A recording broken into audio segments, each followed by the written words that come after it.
Praise the lord. నేటి దిన వాగ్దానము. దావీదు సితారా చేత పట్టుకొని వాయింపగా దురాత్మ అతనిని విడిచిపోయెను, అతడు సేదదీరి బాగాయెను. 1 సమూయేలు 16వ అధ్యాయము 23వ వచనము. రాజైన సౌలు వేదన అనుభవిస్తున్నప్పుడు సంగీత సూచన కోసం చేరుకున్నాడు.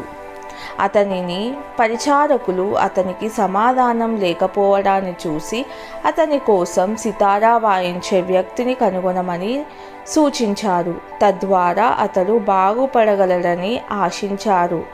వారు యెష్షయి కుమారుడైన దావీదును పిలిపించగా సౌలు అతని పట్ల సంతోషించి అతని సేవలో కొనసాగాలని కోరాడు.